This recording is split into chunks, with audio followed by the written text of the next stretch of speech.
ಎಲ್ಲಿ ನೋಡಿದರೂ ಜನಸ್ತೋಮ, ಕಣ್ಣು ಹಾಯಿಸಿದಷ್ಟು ದೂರವೂ ಜನಜಂಗುಳಿ. ಬೆಂಗಳೂರು ಮೈಸೂರು ರಸ್ತೆಯಲ್ಲಿ ಕಿಕ್ಕಿರಿದು ಸೇರಿದ ಅಪಾರ ಸಂಖ್ಯೆಯ ಬಿಜೆಪಿ ಜೆಡಿಎಸ್ ಕಾರ್ಯಕರ್ತರು.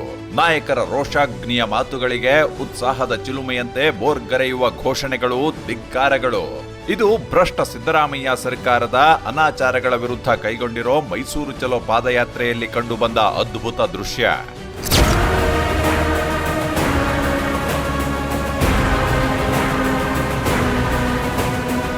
ಬಿಜೆಪಿ ಜೆಡಿಎಸ್ ಕೈಗೊಂಡಿರೋ ಮೈಸೂರು ಚಲೋ ಪಾದಯಾತ್ರೆ ಕೇವಲ ಒಂದು ವಿಷಯಕ್ಕೆ ಮಾತ್ರ ಸೀಮಿತವಲ್ಲ. ಮೂಡ, ವಾಲ್ಮೀಕಿ, ಕಲೆಕ್ಷನ್, ಕಮಿಷನ್, ಲೂಟಿಯಿಂದ ಹಿಡಿದು ರಾಜ್ಯದಲ್ಲಿ ಕಾಂಗ್ರೆಸ್ ಸರ್ಕಾರ ಧಿಮಾಕಿನಿಂದ ಸರ್ವಾಧಿಕಾರಿಯಂತೆ ವರ್ತಿಸುತ್ತಿರೋ ತುಘಲಕ್ ದರ್ಬಾರಿನ ಸಮಾಧಿಗೆ ಕೊನೆಯ ಮೊಳೆ ಹೊಡೆಯುತ್ತಿರುವ ಪಾದಯಾತ್ರೆ.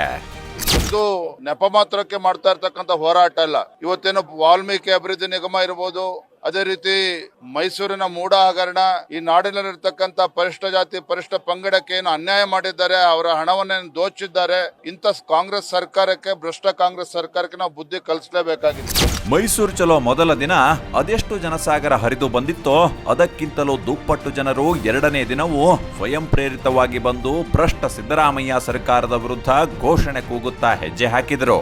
ಕೇಂದ್ರ ಸಚಿವ ಎಚ್.ಡಿ. ಕುಮಾರಸ್ವಾಮಿ ಅವರು ಎರಡನೇ ದಿನದ ಪಾದಯಾತ್ರೆಗೆ ಚಾಲನೆ ನೀಡಿ ಕಾಂಗ್ರೆಸ್ಸಿನ ಕೊತ್ವಾಲ್ ಸಾಮ್ರಾಜ್ಯದ ವಿರುದ್ಧ ಕಹಳೆ ಮೊಳಗಿಸಿದರು.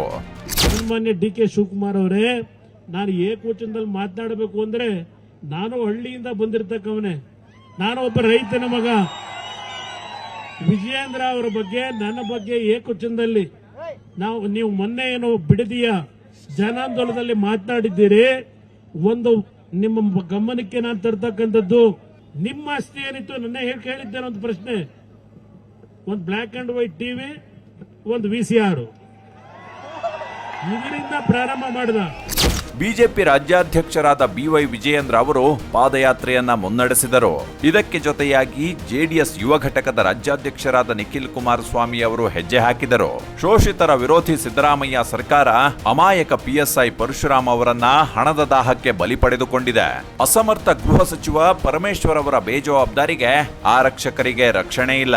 ಹೀಗಾಗಿ ವಿಧಾನಸಭೆ ವಿರೋಧ ಪಕ್ಷದ ನಾಯಕರಾದ R. ಅಶೋಕ್ ಅವರು ಕೊಪ್ಪಳಕ್ಕೆ ಹೋಗಿ ಮೃತ ಪರಶುರಾಮ್ ಕುಟುಂಬವನ್ನ ಭೇಟಿಯಾಗಿ ನ್ಯಾಯ ಒದಗಿಸುವುದಾಗಿ ಕುಟುಂಬಕ್ಕೆ ಸಾಂತ್ವನ ಹೇಳಿದರು.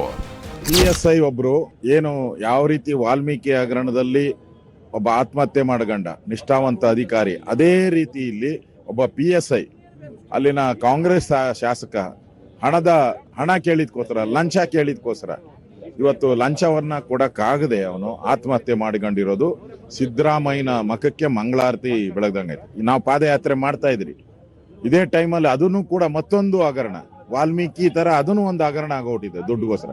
ಅಂದ್ರೆ ಕಾಂಗ್ರೆಸ್ ಅವರು ಮುಖ್ಯಮಂತ್ರಿ ಲೂಟಿ ಅಲ್ಲ, ಮಂತ್ರಿಗಳು ಲೂಟಿ, ಈಗ MLAಗಳು ಲೂಟಿ, ಕಾಂಗ್ರೆಸ್ಸಿನ MLAಗಳು ಲೂಟಿ, ಮೇಲೆಯಿಂದ ಕೆಳಗಡೆವರೆಗೂ ಲೂಟಿ ಮಾಡಕ್ಕೆ ಹೊರಟಿದ್ದಾರೆ.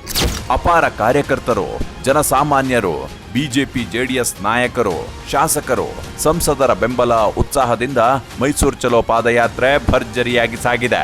ಮೂರನೇ ದಿನವೂ ಪಾದಯಾತ್ರೆ ಯಶಸ್ವಿಯಾಗಿ ಮುನ್ನುಗ್ಗುತ್ತಿದೆ. ರಾಜ್ಯದಲ್ಲಿ ಅರಾಜಕತೆ ಸೃಷ್ಟಿಸಿ ಕಾವೇರಿಯನ್ನ ತಮಿಳುನಾಡಿಗೆ ಬಿಟ್ಟು ರೈತರನ್ನ ಬಲಿ ಪಡೆದ ದುಷ್ಟ ಕಾಂಗ್ರೆಸ್ ವಿರುದ್ಧ ಜನರು ಹೋರಾಟ ನಡೆಸುವ ಸುವರ್ಣಾವಕಾಶ ಸಿಕ್ಕಿದೆ. ಮೈಸೂರು ಚಲೋ ಪಾದಯಾತ್ರೆಯಲ್ಲಿ ಭಾಗವಹಿಸಿ ಭ್ರಷ್ಟ ದುಷ್ಟ ಕಾಂಗ್ರೆಸ್ ಸರ್ಕಾರವನ್ನ ಕಿತ್ತೆಸೆಯೋಣ ಬನ್ನಿ. NDAಯೊಂದಿಗೆ ಜೊತೆಯಾಗಿ ಹಗರಣಗಳ ಸರ್ಕಾರಕ್ಕೆ ಧಿಕ್ಕಾರ ಹೇಳೋಣ, ಭ್ರಷ್ಟಾಚಾರವನ್ನು ಕೊನೆಗಾಣಿಸೋಣ.